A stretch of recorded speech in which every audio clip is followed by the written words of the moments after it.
இன்று நாம் காணவிருக்கும் காணொளி ஊட்டி அரசு தாவரவியல் பூங்காவில் அமைந்திருக்கின்ற தோடா என்ற பழங்குடி இனத்தவரின் வரலாறு. தோடர்கள் அல்லது தோதவர் என்பவர்கள் தமிழ்நாட்டில் நீலகிரி மாவட்டத்தில் சுமார் 1600 பேர் மட்டும் பேசக்கூடிய தோதவம் என்ற மொழியை கொண்ட சிறு பழங்குடி இனத்தவராவர். ஆய்வாளர்கள் இவர்களை தோடா என்றே பதிவு செய்துள்ளனர். ஆனால் எந்த தோதவரும் தம்மை தோடா என்று சொல்லிக் கொள்வதில்லை. மாறாக தூதா, தோதவா, ஓல் என்று குறிப்பிட்டுக் கொள்கின்றனர். தோதவர் என்பதற்கு பொருள் மக்களாகும். தோடர்கள் தாம் வாழும் இடத்தை மந்து என்று கூறுகின்றனர். இம்மந்துகளில் எருமை மாடுகளை வளர்க்கின்றனர். பெரும்பாலும் இவர்கள் வாழ்க்கை எருமை மாடுகளை சுற்றியே அமைந்திருக்கின்றது. இதனால் இம்மக்களை மாந்தாவியலாளர் செல்லமாக எருமையின் குழந்தைகள் என்று அழைப்பர். இவர்களுடைய வீடு கோவில் போன்றவை, அரைவட்ட வடிவமானவை. வீடுகளின் நுழைவாயில் மிகச் சிறியது. நன்கு குனிந்துதான் உள்ளே செல்ல முடியும். குளிரை தவிர்ப்பதற்கும் விலங்குகள் உள்நுழையாமல் தடுப்பதற்கும் இந்த ஏற்பாடுகள் எனப்படுகிறது. இவர்கள் மொழி பேச்சுத்தமிழ் என்று கால்டுவெல் அறிஞர் கருதினார்.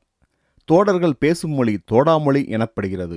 இந்த மக்களுடைய மொழி மிகவும் விரைவாக அழிந்து வரும் மொழிகள் பட்டியலில் இடம்பெற்றுள்ளதாக யுனெஸ்கோ அறிவித்துள்ளது. இம்மக்கள் பாடுவதில் ஈடுபாடு உடையவர்கள். இவர்கள் நீலகிரியின் பைக்கார ஆற்றை மிகவும் புனிதமாக கருதுகின்றனர். தோடர்களின் தோற்றத்தையும் உடல் அமைப்புகளை பற்றியும் ஆராய்ச்சியாளர்கள் பலதரப்பட்ட செய்திகளை கூறுகின்றனர். இவர்களுடைய மூக்கு ரோமானிய இனத்தாருடையதைப் போன்றது. முகச்சாயல் கிரேக்க இனத்தை சார்ந்தது. எனவே ஆராய்ச்சியாளர்கள் இவ்வினத்தாரை ரோமானியர்களோடும் கிரேக்கர்களோடும் தொடர்புபடுத்தி கூறுகின்றனர். நீண்ட மேலாடை போர்த்தி கொண்டிருப்பதால் இவர்கள் இருப் இனத்தை சார்ந்தவர்களாக இருக்கலாம் என்றும் சிலர் எண்ணுகின்றனர்.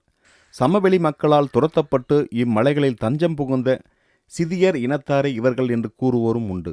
தோடர்களின் சமய சடங்குகளில் பாடப்படும் பாடல்களை ஆராய்ந்த கிரேக்க நாட்டு ஆராய்ச்சியாளரான பிரின்ஸ் பீட்டர் என்பவர் சுமேரியர்கள் வழிபட்ட கடவுள்களின் பெயர்களும் அக்கடவுள்களை பற்றிய செய்திகளும் இவர்களுடைய கடவுள்களையும் செய்திகளையும் ஒத்திருக்கின்றன என்று கூறுகின்றார். எனவே தோடர்கள் சுமேரிய இனத்தை சார்ந்தவர்கள் என்று அவர் எண்ணுகிறார். ரிவர்ஸ் என்பவர் கேரளத்து மலையாள மக்களின் பண்பாட்டோடு இவர்கள் பண்பாடு நெருங்கிய தொடர்பு கொண்டு இருப்பதை விளக்கங்கள் கொண்டும் சான்றுகள் கொண்டும் காட்டுகின்றனர். மேலும் தோடர்கள் நீண்ட காலத்திற்கு முன், சுமார் 800 ஆண்டுகளுக்கு முன் கேரளத்தில் இருந்து இங்கு வந்திருக்க வேண்டும். ஆகையால் தான் தோடர் மொழி தமிழ் மொழியோடு ஒத்துப்போகின்றது என்றும் கூறுகின்றனர்.